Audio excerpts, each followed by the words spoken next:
There's oh, I was going to tell you something. Sorry. Okay, so Kitzur Shulchan Aruch, the abridged code of Jewish law, chapter 62. So we're going to learn the halachas of doing business, buying and selling, all business transactions. So we'll try and get as many retirees as possible to learn all about the halachas of business so they can realize everything they did wrong before they retired. So, all right. So, number one, sarach lezara. You have to be very, very careful. Ma'oid, even more careful. Shloi lahanas es chaveiroi. Not to do haina against your fellow. Now, there's not really an adequate translation. In this context, most people are going to translate it maybe as to fraud or to different things, but it has a few different meanings. So let's give an example. So obviously in business, the one selling wants to get the best price, and the one buying, he wants to pay the best price or the lowest price, right? Everyone's trying to tip the scale in their favor, and I guess that's permissible to a certain extent. But what we're not allowed to do is to drastically, and we'll see what the definition of drastic is, drastically overcharge or underpay.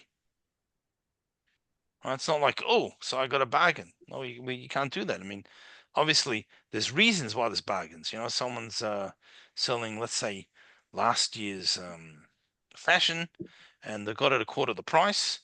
Well, really, they understand that in concept, or at least at one stage, it was worth more, but they're trying to clear out their warehouse. They're deliberately making it lower to move. In other words, there's a logical reason for it. But if someone just didn't know, they undercharged because they didn't know. So not only can you not take advantage of it, we're actually the Alter Rebbe rules in his Shulchan Aruch that you actually have to inform the shopkeeper that he's undercharging. Right? So it's a interesting thing. There was a fellow that I know of, right? We know a mutual person. So in Borough Park, they have a lot of secondhand Sfarim stores. Okay, so he went to a certain store and he was leafing through some Sfarim, and you notice one sefer was for sale for $2, and it had $100 bill in the sefer. So he walked over to the storekeeper and he showed him there's $100 in the sefer. Okay, he thanked him. Yes. And do you have any more Sfarim like this? And the storekeeper said, just a curiosity, why didn't you just buy it for $2? Well, you wanted to save or not, you would have made yourself $98. I mean, at the end of the day, the Sfarim for sale as is, secondhand Sfarim. And he explained that it's wrong. It's not what Torah says. This was someone. It's we all sometimes preach and say what are the correct values and different things, but it's certainly a different situation when a person is actually in the position to win, so to speak, and they give that up for their values. They give it up for their values, right? It's a tremendous thing. It's a tremendous thing. There was I'm not sure we should say names, but there was a certain yeshiva that had a student who she became a major celebrity, movie star. And in the 70s, late 70s, she wanted to give $1 million to her school. Right? $1 million is worth something now, certainly worth something in the late 70s.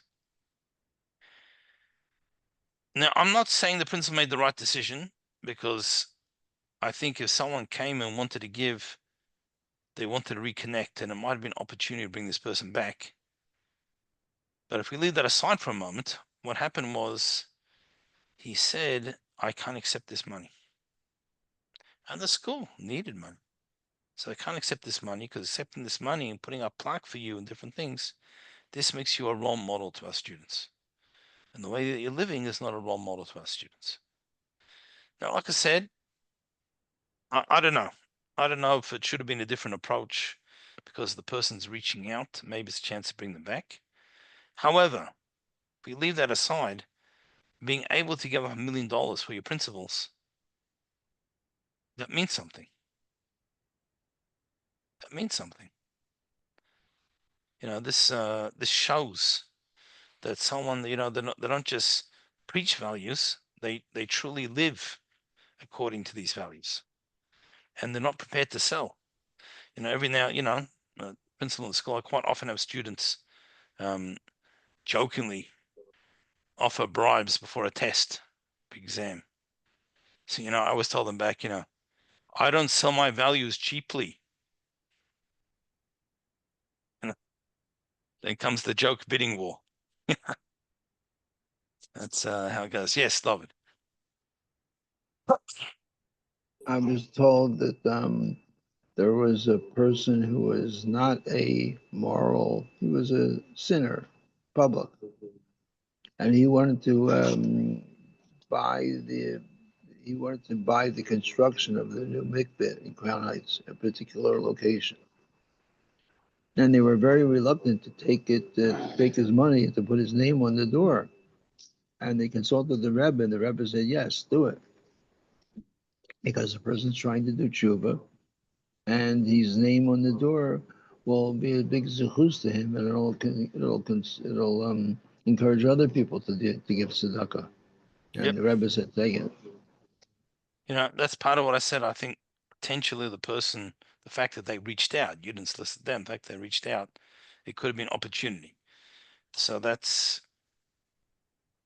I wasn't saying whether necessarily it was the right decision, but that the fact that someone was willing to give that up for their principles, I think is very admirable.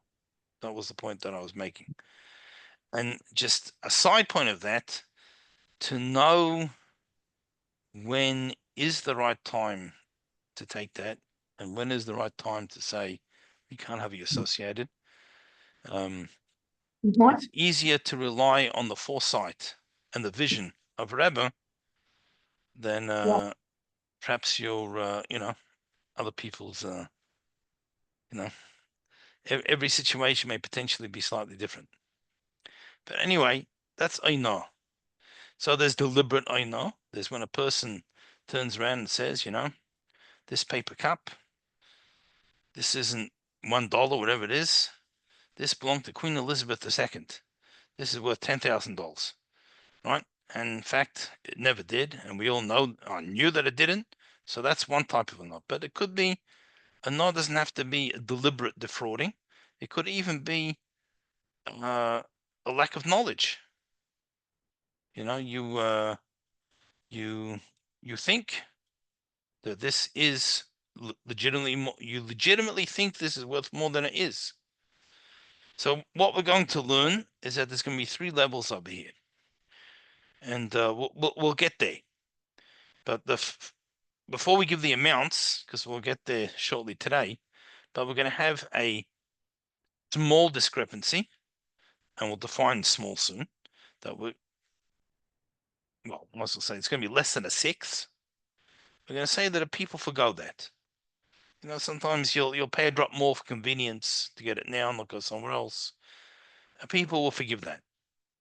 Exactly a sixth, we're going to say that the sale stands, but the difference has to be repaid one way or the other. And more than a sixth, the sale is void. Once the discrepancy is more than a sixth, the sale is void. So let's go through it. For those who just joined us, Siman Samach Beis, chapter 62. We just started Aleph. We'll start again. You have to be extremely careful not to defraud, for lack of better translation, a fellow Jew, or any person for that matter. And anyone who does, this is both if it's the seller who's defrauding, in other words, overcharging the buyer, or it's the buyer who's defrauding, in other words, underpaying. That person has transgressed a negative prohibition from the Torah. Shema says,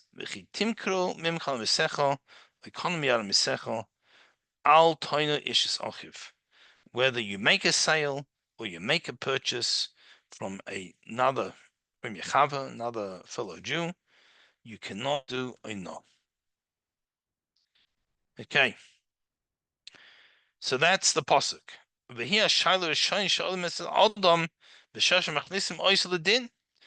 a matter of fact, the Gemara tells us, it's Gemara in Masechah Shabbos, that one of the first questions, well, here it says the first questions that a person is asked when they go before the heavenly court is Nasasa Nasata Mamuna, did you do business honestly?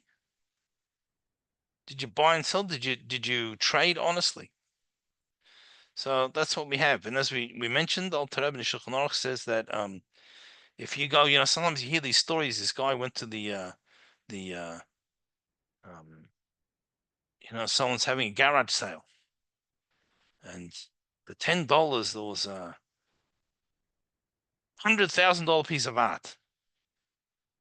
Okay, so we're not discussing, it was $10, and you thought that's a nice $10 piece. You went and bought it. And later on, you got evaluated, and you found out it was worth more. That's going to be a separate case. But let's say art, and you walk in, and the guy Paul Nebuch, this guy is having a garage sale. He doesn't know anything. He thinks it's worth $10, and it's really worth $10,000. So you have to tell him. You have to tell him what it's worth. You can't just, not only you don't buy and take advantage, you're meant to actually tell him. Very different to how society runs. Base, number 2. Now, just as there's this prohibition of einar, again, loosely translating as defrauding when buying and selling, likewise, it applies to beschiris, if it's a rental, kablonis, it's someone taking on a job. Kablonis is like, we'll call it loosely contractual work. In other words, you pay someone to build a house. You're not paying them per day. You're giving them, it's a price for the job. Hiluf matbeya, and also for money changing, right? Swapping coins. So changing currency, etc. So it's not just an item that is you can't overcharge. It's also a job, a skill, various things. Okay. All right. Next.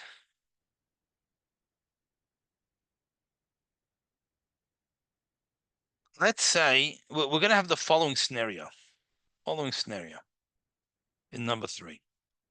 Let's say there was a person, he bought these products that were worth $10.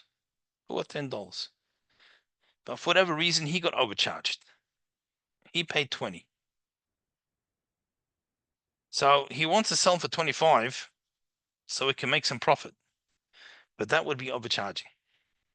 That would be on no. So what could he do? And if he sells it for its real value, right? He should have got a $10 wholesale instead of 20. And so he made his $5 profit be 15. If he's going to sell for 15, but he bought it for 20, he's going to lose. So what a person has to do is they have to essentially inform the customer. Okay, this thing should really cost $15. This thing, but because my supplier was overcharging, this is what it cost me. I have to charge this. And then the person can make a choice. They've been informed, and if for their convenience it's worth it to pay the extra now and not have to come back in a few months when there's new supply, or to travel to another store or to another region, then so good, that's worth it for them. And they made that informed decision. So that's what you need to do. It's a interesting situation. So number 3, person, he runs his business honestly. He doesn't have to worry about this Aveira. Ketzad. How does that work practically? So it's going to sound like this. He tells the buyer that I bought this for such and such. Right? So I bought it for 20 and I'm selling for 25. Even though I was defrauded when I bought it. It was really worth 10, not 20. And that's what he can do.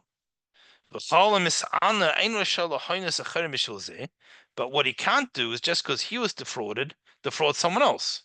So if he gives the information and they make an informed choice and they decide for their convenience it's worth to pay the extra, so then they made that choice.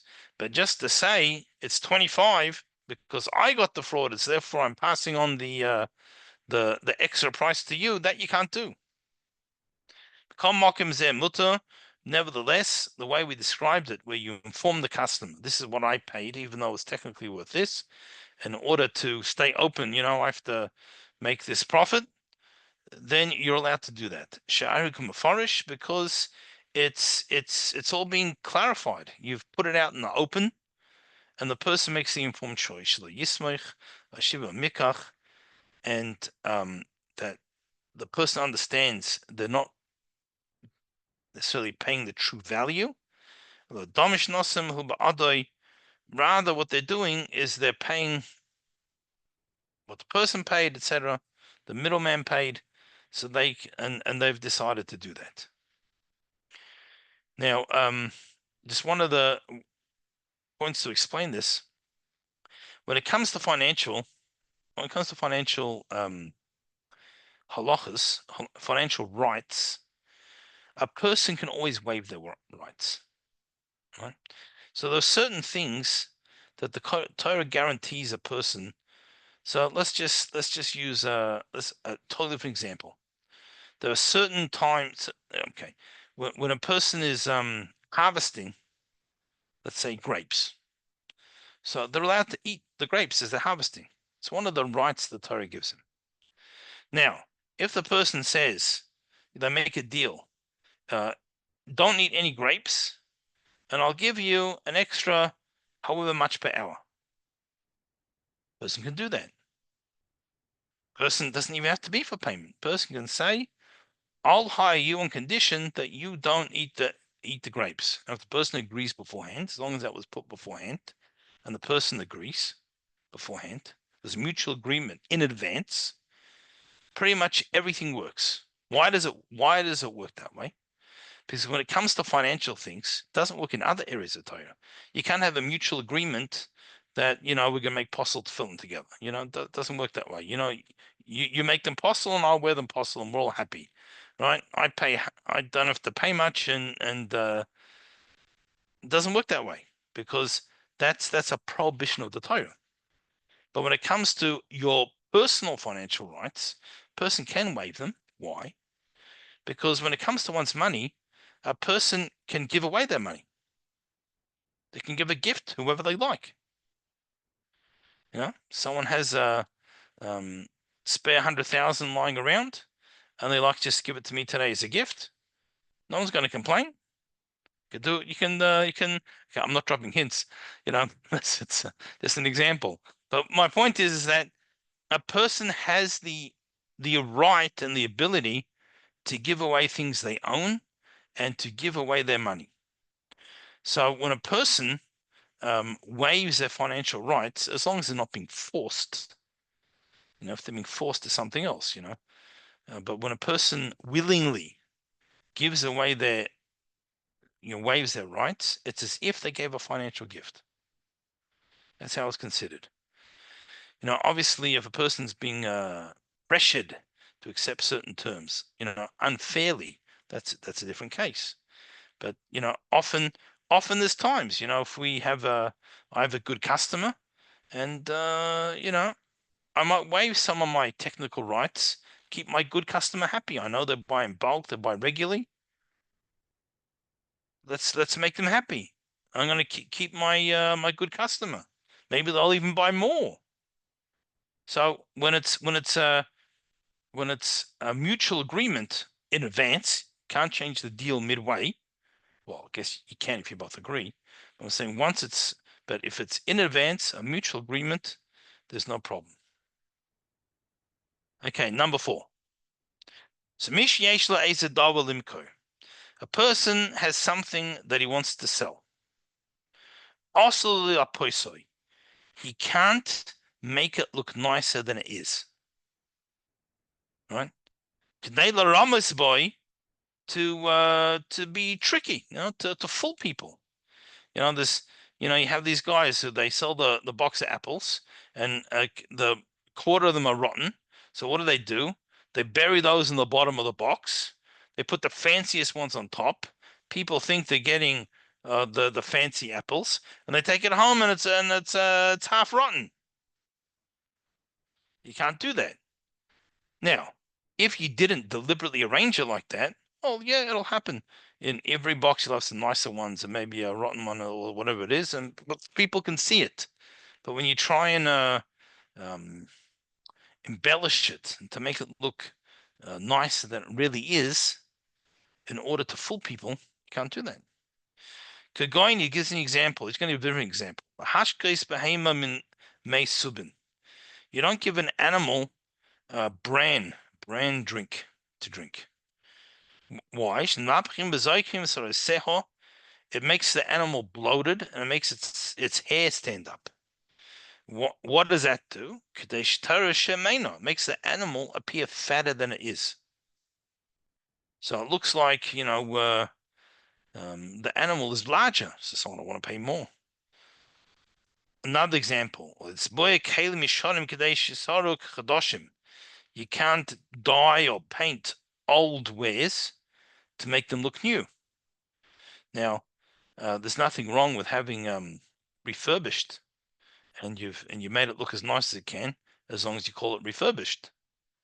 But to try and pass it off as a new product, that you can't do. The whole and the same anything similar, right?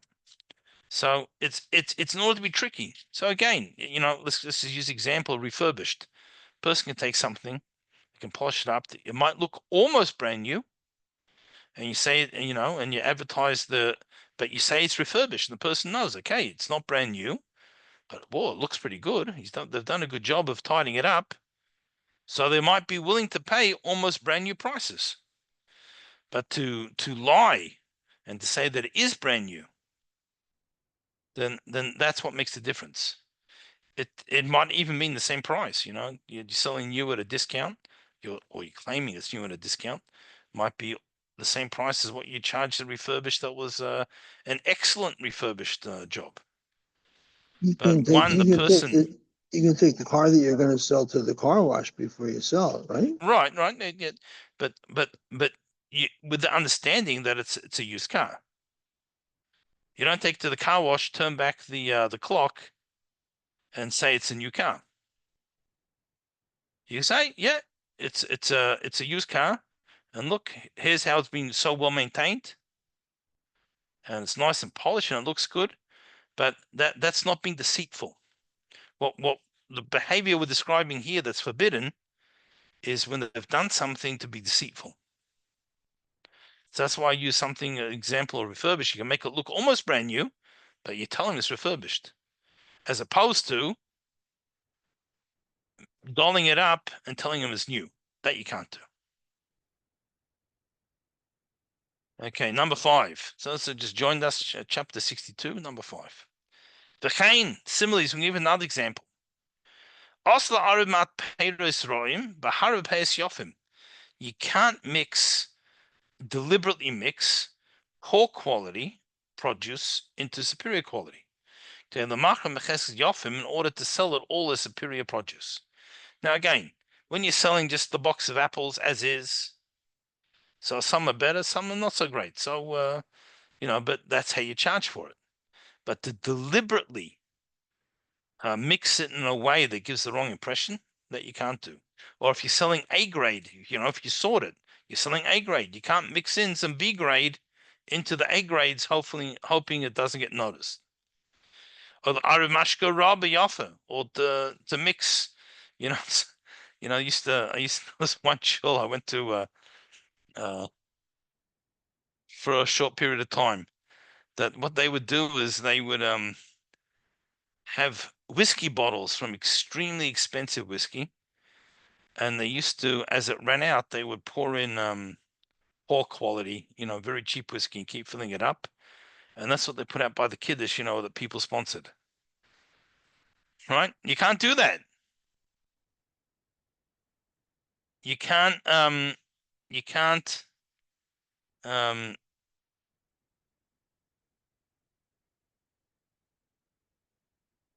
I'm just letting someone in.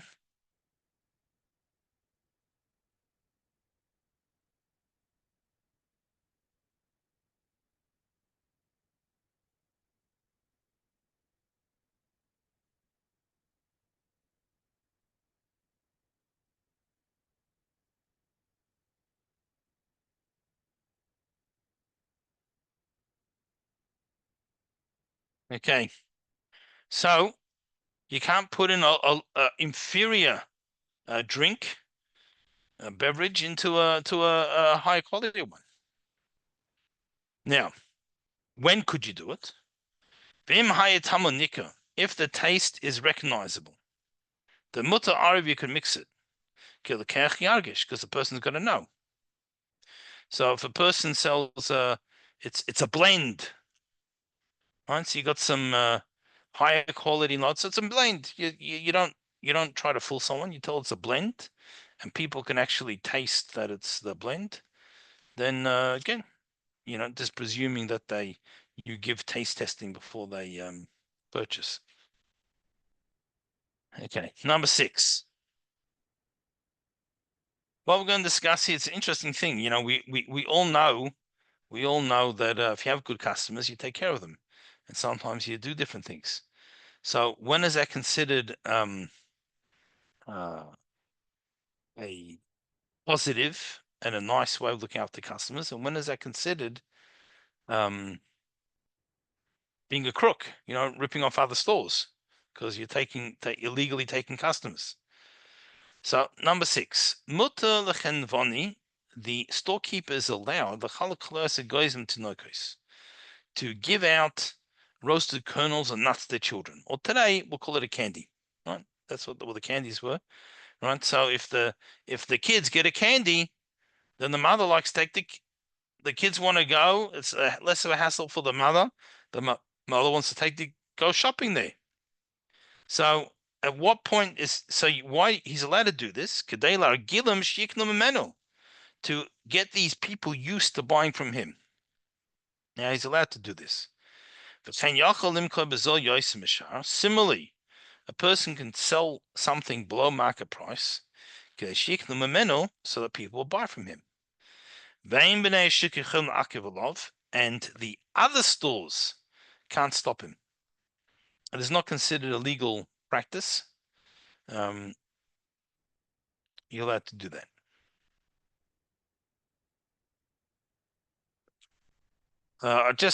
When we say you're allowed to do that, we'll just add one factor.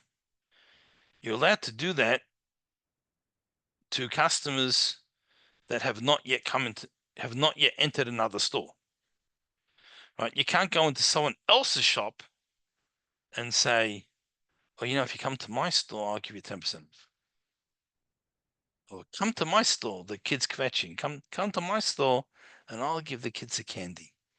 That you can't do. Once they're in someone else's store, you can't do that. But if that's your general practice when people come in, or perhaps you're even offering people in the general market area before they come into a store, then you could do that. Okay. Number 7. Someone who measures or weighs out less, right? He's underselling. This is whether it's to a fellow Jew or even a non-Jew, makes no difference. He transgresses. Shema says, you cannot make any perversion of length, weight, or volume. Person has to be honest with his measures. It's when I was studying yeshiva, I occasionally, during yeshiva breaks, I would have a job in it was a kosher supermarket, and I mean, it doesn't exist anymore, but it did then. So one of the things I worked on one year was before Pesach. He purchased a huge amount of kosher Pesach dried apricots, and he repackaged it into smaller packets, and he had me pack them, right? So I had to measure them, and I don't recall how big each bag was now. It's quite a while ago, but let's just say it was 100 grams. So he always told me, make it at least 102 grams. Said because if the scale's off or there's a mistake, he'd rather give away a drop extra than overcharge. Right? He lived by this. I mean, he checked the scales. He made sure we're not talking about someone. We're talking about someone who deliberately is having inaccurate, but even accidentally, he always said put in a little extra. And again, whether it was 100, 102, 105, I just made up those numbers. I don't recall what the exact numbers were now, but he told me, and he told other people who worked there, put in a little bit extra. It's better to do it this way. All right.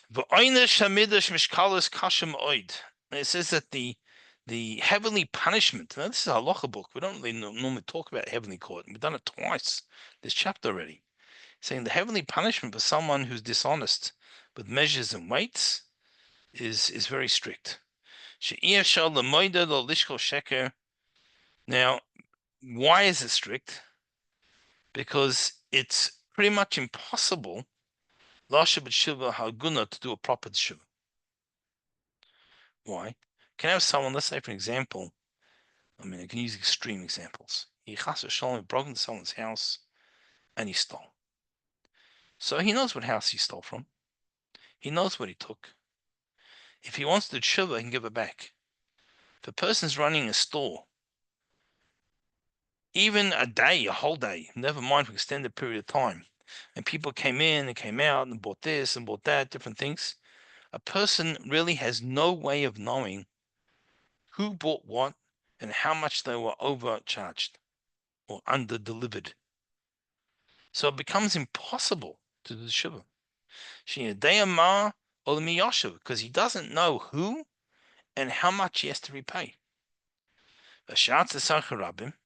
And so how would a person do the shiva? They would have to give the money to public needs that benefits the public. But if he does that, shiva haguna. This is not an A1 form of shiva.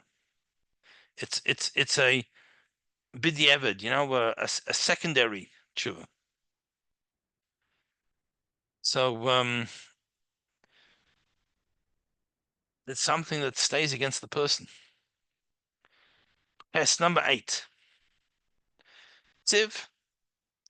We have a verse that says as follows: Lo yelecha b'chischa even ve'even gadol katana. You can't have in your, you're like a little. They used to keep the weights in little pouches, little leather bags.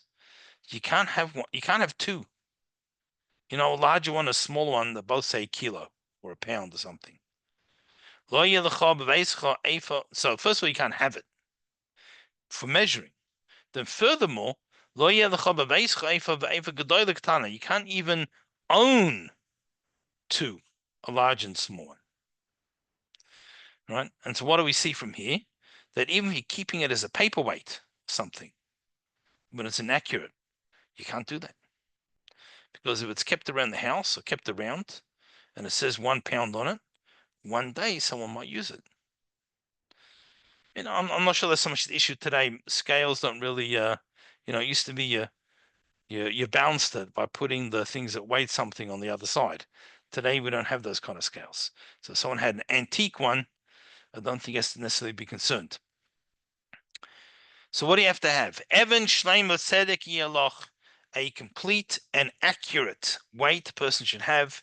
Eifa Shleimo Tzedek Yaloch, right? And another expression is saying the same thing. Now, the fact we said you can't have it in the pouches where you store it, you can't even have it in your house. It seems that we have extra wording in the Torah unnecessarily. And we know that the Torah does not use any extra words. So what are the extra? Why do we have both cases? But our sages in the Talmud quote from the oral teachings from Har Sinai. When it says you can't have it in your pouch, is money, right? Matam. What does it mean? Mishum Evan ve'Evan. So what happens is you can't have it to make money out of it for business. You can't have in your house, means for your other needs. So matam, what would be the problem? Mishum Eifa ve'Eifa, because he's got two different ones. Oh, Evan Shleim Tzedek, but you could have a good one in your house, and then you will have money. So there was the idea that we said that you can't have it lying around, but what we're saying is that when a person's honest, the livelihood will follow to him. And when a person's being dishonest, it's not going to help in the long run. What goes around comes around. But saying, the verse that says you'll have a perfect and accurate measure, means you'll have all your needs. Hashem will take care of you. And the sages in the Talmud continued, I say, what should a person do in order to become rich? He should be honest in business. He should deal in business with integrity. And he should daven to the one from whom comes all wealth, to Hashem, in other words. Hashem says, the kesef li zahav, mine is the silver, mine is the gold. So rather than try to take advantage of every situation and to take shortcuts, a person should try to be as honest and have as much integrity as possible, and then daven for divine assistance. Okay. Number 9. A person, he should measure and weigh generously, literally with a good eye, but it means generously. There should be a little bit more than being measured. Right? The example I gave of that store, Shema says, a shleim, a complete weight, and a righteous one. What does the Torah add by saying a righteous one if you already said it's a complete weight? So you've given the full value. How does it help to say righteous? The Torah is saying, how do you do righteousness? You give a little bit of yours. So the buyer always gets a little bit extra.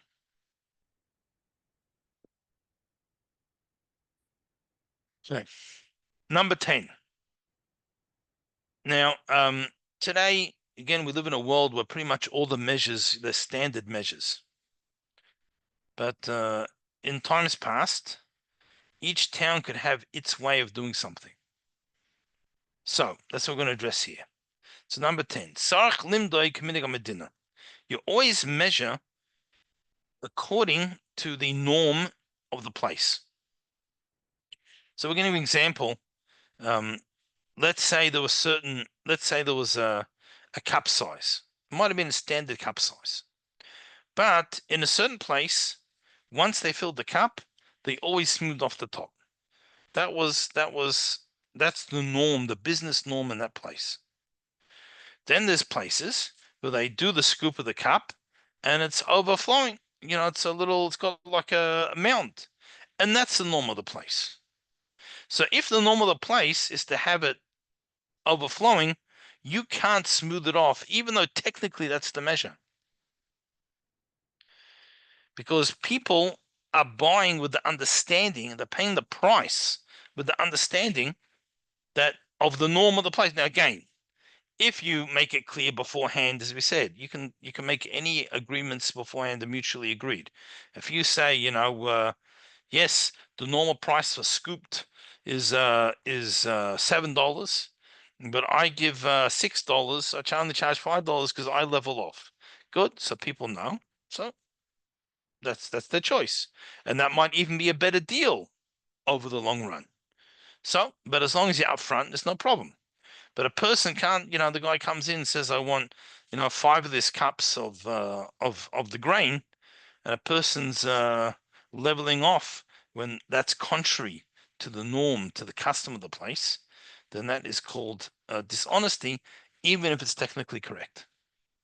And so whatever other norms there are, there's a place, I don't know if it's so common nowadays, but it used to be the baker's dozen. If you bought a dozen, you got 13. So if that's the norm in the place, then when someone comes and orders a dozen, you have to give them 13. Whatever the norm is. So, number 10. You have to measure according to the practice, the norm of the place where you are. And you can't deviate, can't make any change from the local custom. Makom shenahagol ligdosh, a place where they heap the contents above the measure. Lo yimchoik, you can't level it. Even if the buyer and this, he's willing to pay less money since it's not heaped. Makom shenahagol limchoik, likewise a place where they level off. Lo yikdosh, you can't heap it above. Even if the buyer wants, you pay him extra. Why? The Torah was very exact with the measurements. Pentatse at the color. Why? Because I said a little bit wrong before. I was using an example where if it's mutually agreed to, that's true most of the time. But in this case, there's an exception. Slipped my mind. What was the exception? Because they're worried to color. The color means like this.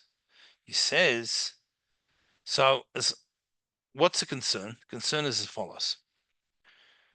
Normally we scoop it up. Or let's say normally the norm is to flatten it. And you say to me, I want to buy I'll give you an extra $5 to give me a heaped one. Say fine, $5 worth for me, worth for you. Everyone's happy. The problem is, other people are going to see that I sold a heaped one, and then when they come and order, that's what they're expecting. They don't know that we have our own arrangement. So then they're going to be unintentionally overcharged. So that's what we mean by tekala. Tekala, let's loosely call it a pitfall. Tekala, there's going to be a tekala.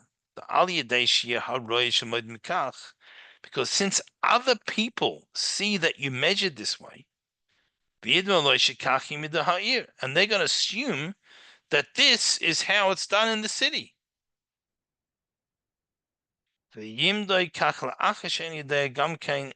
es minik. And then they're going to deal with that, but someone else is not aware of it to mislead him. So they're going to sell more or less or whatever it is. And an honest mistake, they just saw a certain thing and they think that's how it works. And they're going to go do it, and someone else gets overcharged. Okay. Now, unlike most other mitzvahs, let's say, for example, putting on tefillin. Every individual has a mitzvah put on tefillin. But the community does not have a mitzvah to have people, to pay people to go around and make sure everyone puts on tefillin. Right? It's not one of the mitzvahs. We all have a mitzvah to keep kosher. And although there might be mashgichim, there'll be kosher supervisors for commercial premises, but the community does not hire people to go around and visit your house and check your pantry, what you have in there. But for this mitzvah, they do. The community has a mitzvah. Number 11, the leaders of the community have an obligation to hire people. Well, to appoint people. I guess theoretically they could do it for free, on an honorary basis, but they have to have people. That go from store to store.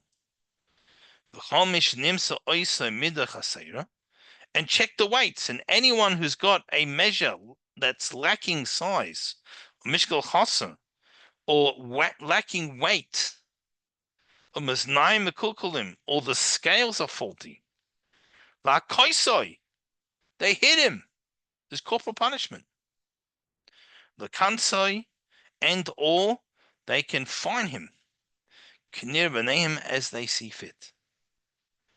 So this is a mitzvah that the community, the based in the kehillah, whatever it happens to be, the congregation, has a mitzvah to oversee and ensure. It's a very interesting of that other mitzvahs we don't see that, to be able to find people and to use corporal punishment. Okay. Number 12. So as we mentioned briefly before in discussion, not only you can't use it, a person is not even allowed to keep a faulty weight in their home or store, even though he doesn't use it. And just keeping it, he transgresses a prohibition. Just by having it still in existence. Remember it says, you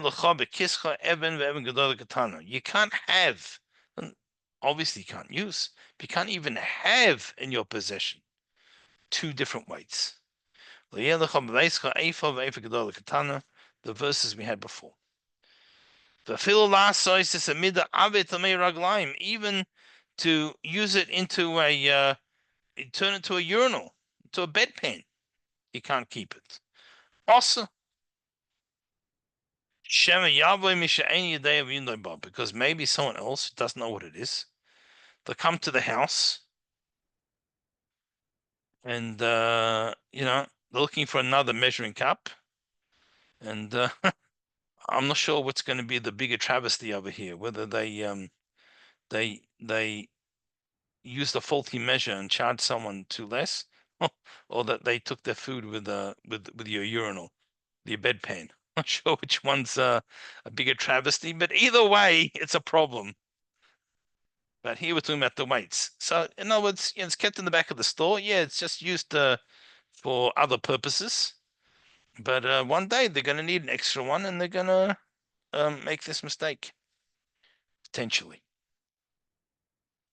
And it's a disaster waiting to happen. I'll just give a different example. Theoretically, and I emphasize theoretically because we do not do this. But theoretically, let's say someone had an oven and used it for fleischiks, and then he can kasher it tonight and use it for milchiks. Then tomorrow he kashers it again, use it for fleischiks. And then he wants pizza 2 days later, and he kashers it again. And he just keeps using the same oven, kashering in between. Right? Now, theoretically, that works. if you could get it high enough to kasha that you didn't have to wait 24 hours. However, in practice, it's a disaster waiting to happen because a person is setting themselves up to forget which status it happens to be now, and it's it's a disaster waiting to happen. So therefore, we don't even kasha from milchiks to fleishiks under normal circumstances. We have to first make it not kosher in between. We have to do something. So, because we're creating a pitfall. So holding on to this measurement, this measuring receptacle, is that same idea. It's a disaster waiting to happen. The fact it's been kept is it's going to get used eventually. All right. Furthermore, if there's a certain communal or citywide practice, that what happens is, so let's give an example. We'll modernize it a little bit. Maybe in certain industries, legally, you have to have your machines checked and your scales checked, certified.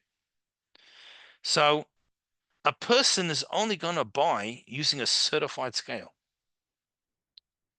So we just said that you're not allowed to retain, you can't keep any ruined measures because it's going to create this pitfall. However, if in this city they only use measures that have a certain mark, modernized, certified, the inspector comes around, he puts a sticker on it, or he makes a scratch, he puts a little puncture in the little tag that hangs on, whatever it is. Then if this flawed measure is not marked, you're allowed to keep it. Because we won't have this pitfall, because people realize, oh, this one's not certified. And at worst, they'll at least check it before they use it. But usually they'll say, I'm not even touching it. It's not a certified measure. No, it's obviously not a good one. People recognize that it's not a good one. So then you're allowed to keep it for some other purpose. Okay, 13. Let's squeeze in one more.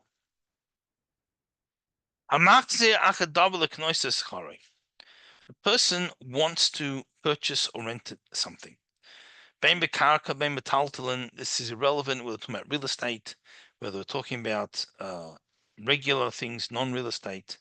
It's irrelevant whether he's purchasing from a Jew or a non-Jew. Whatever the circumstances, he agreed on a price. But before they finalized the transaction, before they closed, another person came and rented or purchased it. Nikra Rosha, the second person, is called a Rosha. Now, obviously, they had to know about it, right? Someone doesn't know. In other words, when a deal is made, the person's shaking hands, whatever, and now he's going to the ATM to pick up the money. It's wrong if you know that's the situation, just to jump in and buy it. Avol im adayin loy hushvastomim. But if they hadn't finalized the price, in other words, they're still negotiating. They didn't actually finalize the terms.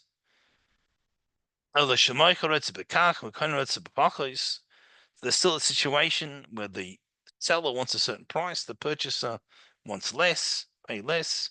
Then you can come in and say, I'll pay you this for it. Right? This is the source. This is the source of the Shabbos story. Nish Shabbos Geret. I mean, but sometimes you see people. I think you see it with in certain areas, the housing even more. People come to terms, they make an offer, they agree, And then along comes someone else and just all of a sudden offers, in areas that housing is hard to come by. And it's wrong. If they're still negotiating, so you can put in your offer, it's no problem. But once they come to terms, you shouldn't mix in. Furthermore, also the hasig gvul ra'eu, a person. Okay, hasig gvul literally means you can't move the borders, the fence between two properties. In other words, you can't take from someone else. But in this context, what it means is you can't move into someone else's territory in a inappropriate way. So what I mean by inappropriate, let's just, let's say for example, this thing, I don't know, the Diamond District, or often you see car yard, the place selling cars. You'll have 5 different places right next to each other. A lot of places, it doesn't ruin someone else's business by having the competition right there. It helps everyone because people go, oh, I want something. I'm going to go to this area because I'll find something for my budget and taste.